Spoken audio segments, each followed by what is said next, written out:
give you your reference sheet for the test at the end of this chapter. These two formulas will be on there. You need to know how to use them pretty well, so the more memorized you have them, probably the better that's going to be. But you will have access to a paper that has these on there for the test and the end of course test later on. Want to talk about distance? What am I talking about?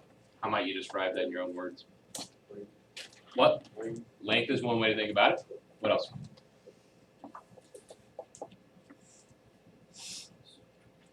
What if I said the distance between me and Colin? What am I thinking about?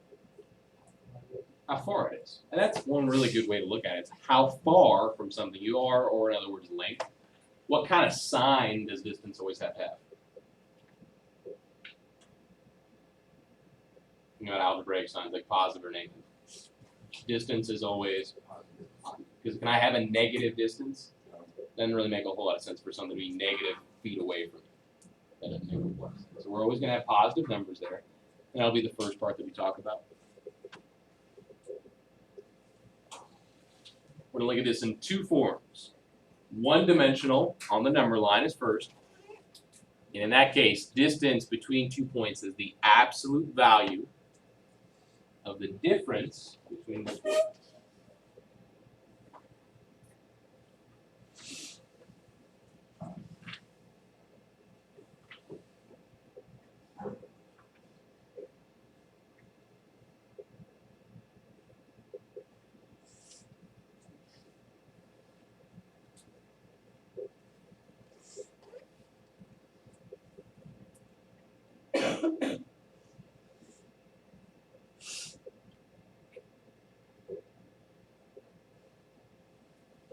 On the number line, distance between 2 points is the absolute value of the difference between their coordinates. Backtracking on what I said just a little bit ago, why does it say I have to take the absolute value? What's that do to it? Makes it turn into what? Positive numbers. We already said distance has to be positive. That's why I use the absolute value in there.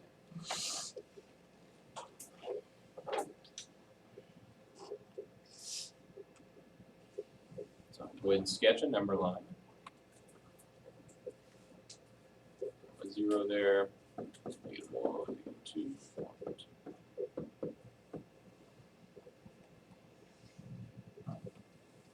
We'll put 2 points there. I got A at -2, B at 3. When I find that distance, it's the absolute value of their difference, which means to which operation? Subtract. So the absolute value, remember those bars are absolute value, A minus B. Let's go ahead and just finish this one then. Where is A at? Minus, where's B? So then that becomes -2 minus 3 is? So absolute value -5, which equals 5.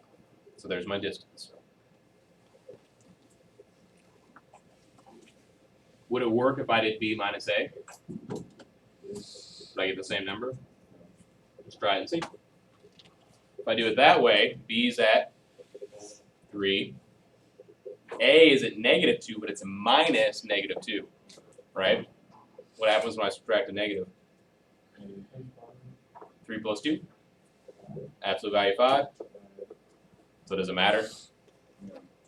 Because you're taking the absolute value of the difference, order does not matter.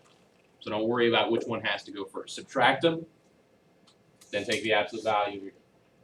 So the distance between there is 5. Now if you really want to make sure you're right, if you got the number line, what's another way to get 5? Yeah, so you go 1, 2, 3, 4, 5. Just count those spaces. Add up how many spaces you've got, and that'll be a way to check it. Now, more often, we're going to do this on the coordinate plane. So instead of just one dimension, one line, we've got our two-dimensional graph with our x's and our y's. Again, this formula will be on your reference sheet, but the better you know it, probably the better you're going to be at working with it. I'm not going to say you have to have it memorized, but the better you know it, easier it is to work with. Again, this is if you're on the coordinate plane.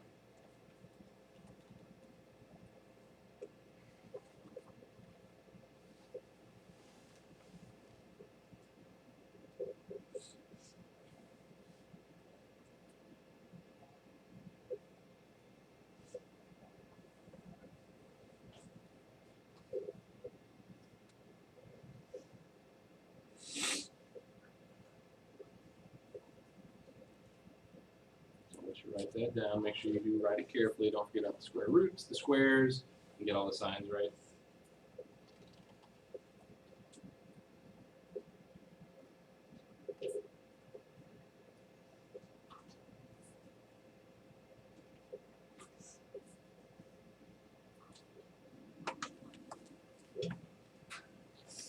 Distance is square root of. That goes on everything. Difference between the x's squared plus difference between the y's squared. Yeah. If they were equal, like, would you have to square them? Like, what do you mean if they were equal? Like if the x's and the y's were equal? No, if both x's were equal, like, they equal. How to explain? Like the x's independently are equal? Like No, like x 2 is the square. Would you have to take that x2 minus x1? you're saying like this isn't here at all? Yeah. Like if it's 0? Then I wouldn't worry about it. You're still going to square it no matter what. Like that has to happen. And the reason is right here I'm squaring it, but then what am I doing at the end? I'm square rooting it, which kind of cancels that out. We'll look at later on when we talk about, I think you all probably used Pythagorean theorem before, because I'm a little familiar. This is the Pythagorean theorem. Like all we're doing is doing a shortcut to get to this at the end, but that's where the distance formula comes from. When we deal with that a little bit later in the year, I'll show you that proof. Okay, midpoint formula.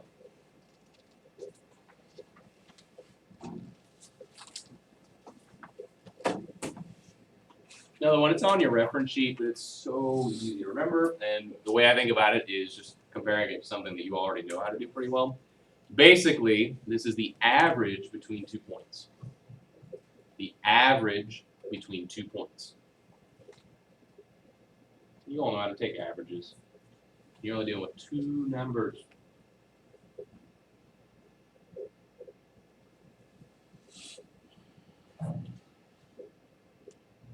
We'll deal with 2 numbers.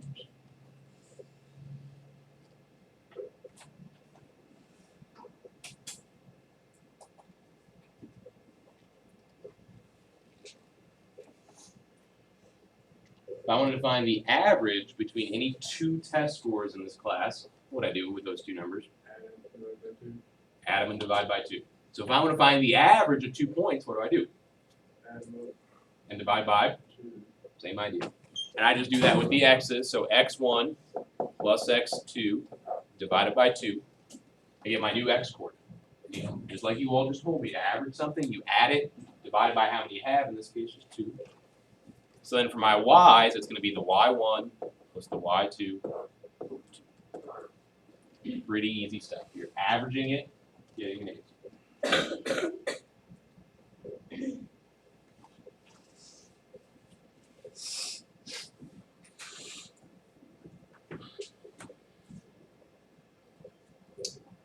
And that's if you're on the coordinate plane. If you're on the real number line, then you just don't have the y's to worry about. You just have the x's.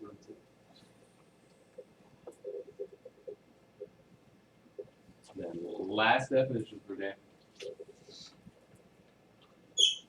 Segment bisector. Go ahead and write down the term, but don't write down the definition yet because there's something I want to talk about before we get into that. This is another one of those words that if you look at it and break it down, it's going to make a lot of things a lot easier to remember. So the word or the prefix I want to focus on right now is bi. How many? 2. Okay. You're like bicycle, 2 wheels. Biplane. All that kind of stuff. Like that prefix does mean 2. Sector, probably not one that we're familiar with. It's a Latin word. Sect means to cut. Okay. So that base word means to cut. So what does bisector mean based on how I broke it down? Into how many parts?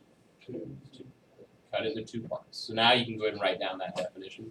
But again, make it a lot easier to remember the definition if you can figure it out just by looking at the word. Segment bisector means I'm cutting a segment into 2 equal parts. And that can be any segment line or plane that intersects a segment at its midpoint.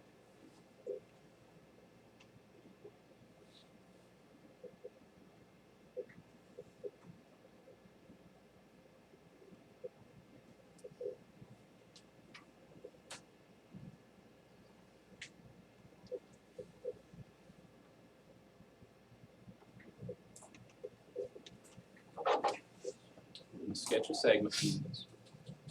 Segment, I've got my endpoints called A and B, and then try to put M as in the middle as you can.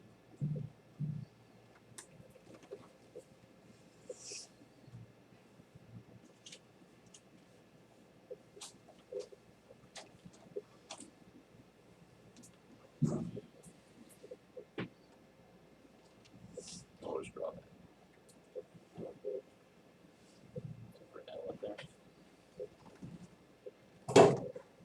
So I've got LM going through segment AB. So it's a segment bisector. The way that we show that segments are equal, we put dashes like that. So when you see those dashes, that tells you this piece equals this piece. If I had some other figure or more than one thing here that was equal, if I put 2 here and 2 here, that tells me those match up. And you just keep doing that to match up the ones that go together.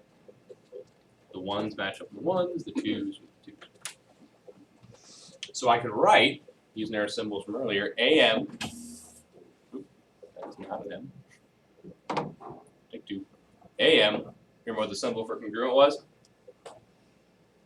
Did earlier today. Yeah, so AM is going to be equal to which one? MB. And again, you can have those reversed. You can call that MA or BM. That's okay.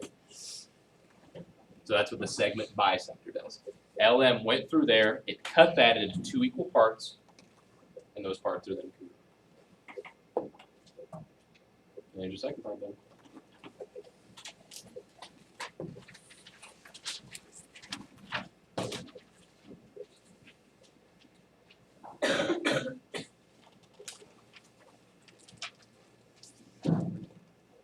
I'm going to go ahead and add number 3 to this, but we're going to go ahead and do it together so we have an example of that. So we're going to do number 3, and then we'll do 7 through 12 all together, and then on your own you'll have 14 through 56. And then this and the assignment from 1, 2 are both due on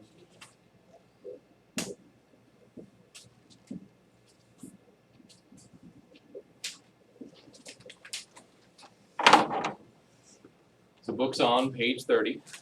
I'm looking over.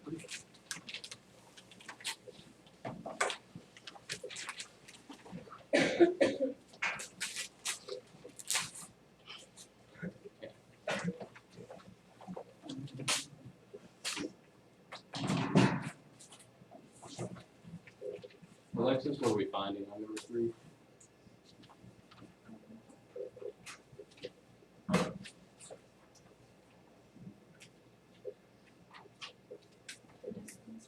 Find the distance. And since I'm on the coordinate plane, I'm going to use that point. So I'm going to go ahead and rewrite it.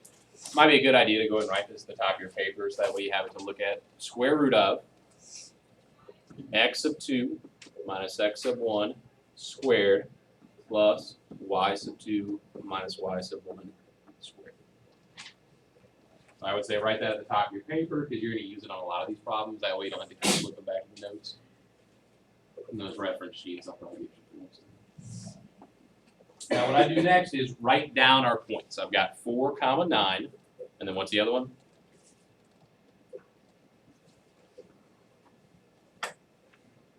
4, 9, and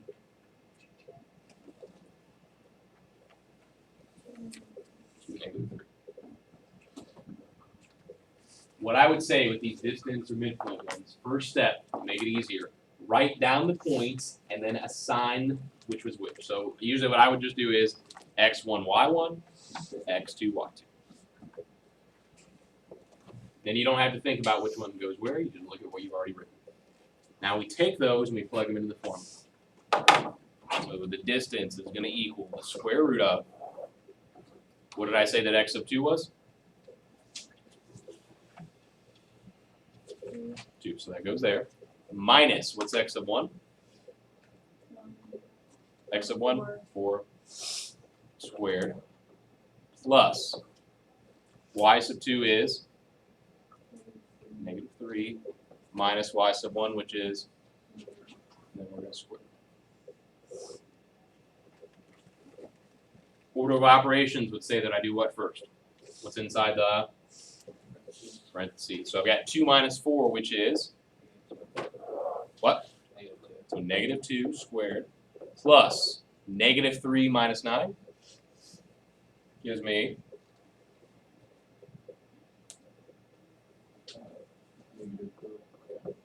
squared.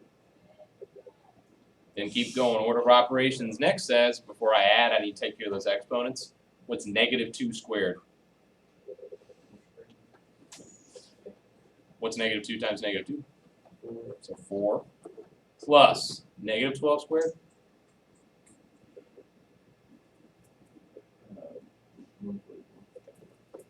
Are those both positive?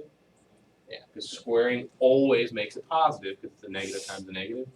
Then add square root of 128.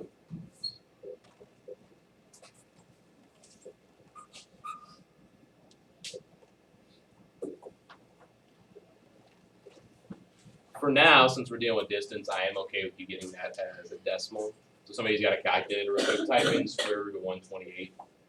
What'd you get? Oh, yeah, thank you. Well, I was not paying any attention. So correction, that should be 148. Thank you for noticing that. So type that in. Square root of 148, we'll go nearest 10. That's good enough on my homework too. Yeah. Not paying attention to what you're doing. That's how. You get it, Shelby? Square root of 148 to the nearest 10th would be about. Say what? I had 2 square root. Oh, yours does it automatically. 12.16. 12.16, so I'll go 12.2. You're not wrong, Shelby. I just wanted the decimal just then. And notice how, kind of bringing up what Micah mentioned earlier, why am I not putting an equal sign on that last line? Yeah, I rounded there, so I want to show that to anyone who looks at my answer. So, I'm blocking the board, Matt. Sorry. so, You see the thing on you? No. You can move over there. Those 2 seats are pretty easy. so on our homework list, if we are within that. Yeah, that's it. Any questions on distance for me then? All right, next part then. Gonna look at number 7. 7 says, use the number line to find the midpoint. I'm looking for the midpoint of AC. Really easy. Where's A at? Plus, where's B at? B, or sorry, C, but yeah, you're right, is it 6? And then what do I do to those after I add them? Divide by 2. So negative 12 plus 6 is? Divided by 2? Negative. There's my answer.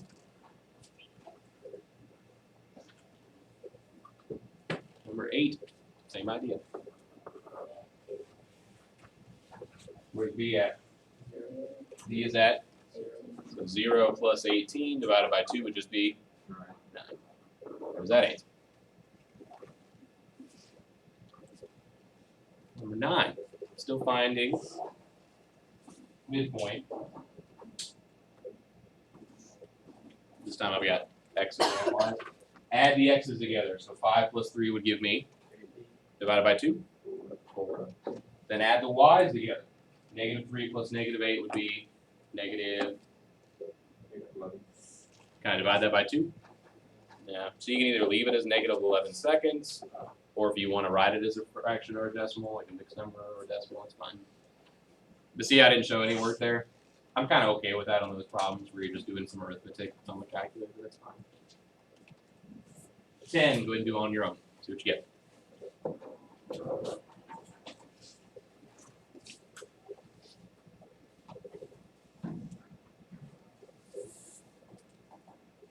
And if you got a fractional answer, you can leave it as a fractional.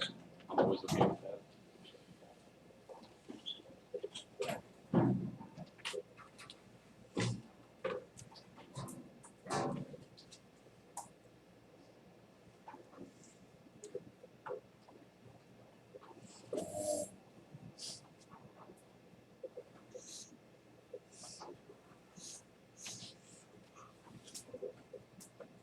Dylan, which I'm up with. Okay, that works. So you want to change it to a decimal, 5.5, comma 0. 5.5 came from the 7 plus 4 gave you 11. 11 divided by 2 is 5.5. And then the 1 plus the negative 1 cancel out, becomes 0. 11.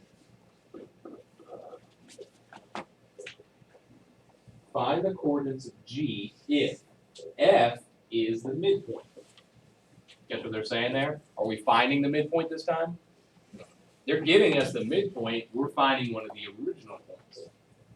F is the midpoint, and then J has the coordinates 6, negative 2. So what we know is 1 equals, go ahead and write that.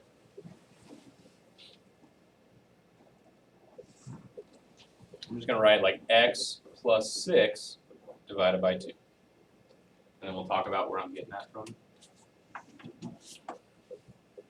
The 1, that came from F, which is the midpoint, right? So to find that midpoint, I would add the x's divided by 2 like we're doing. I know one of the x's is 6, but I don't know the other x. But could I work backwards to figure out what that is now? How would I get rid of dividing by 2? So multiply by 2, cancel. On the left side now I've got 2 equals x plus 6. So how do I get x? Minus 6. 2 minus 6 gives me, so x is negative 4. So there's part of my answer. Now I'm going to do the same thing for the y's. Look at f. What's its y value? The y coordinate in point F. It was 1 comma 3.5. So 3.5 is going to equal y, and then look at the y coordinate of J. It was 6 comma negative 2, so minus 2 over 2. Now work it out the same way. How do I get rid of dividing by 2? Multiply by 2. Cancels. Do the same thing over here. If I double 3.5, I get, so 7 equals y minus 2, so y equals, add 2, y equals 9. So there's your answer. Negative 4, comma 9.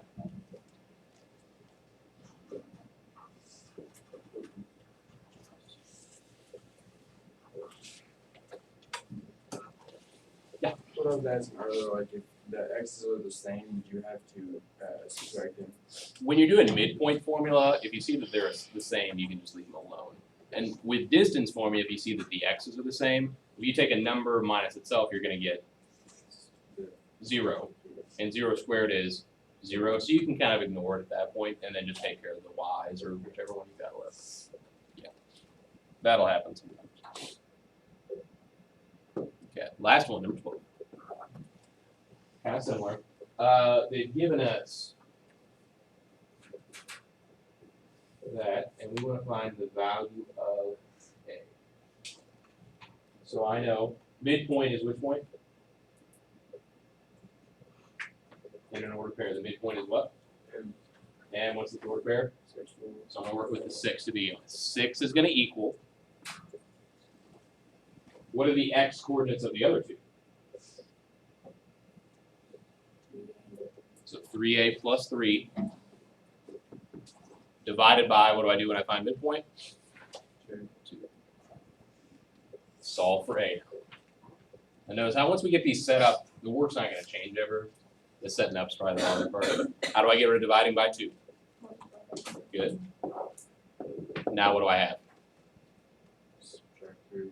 Well, before then, though, I get 12 equals and then 3a plus 3, and then you're right. Subtract the 3, which would give me, so 9 equals 3a. Divide and a equals.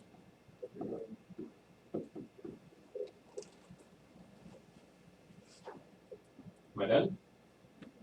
What the question asked for. What is the value of A? So am I done? Yes. I could have used the 2a, the 4, and the 2 instead. There you go. So the rest of the time is yours. You get about 20 minutes to work on it.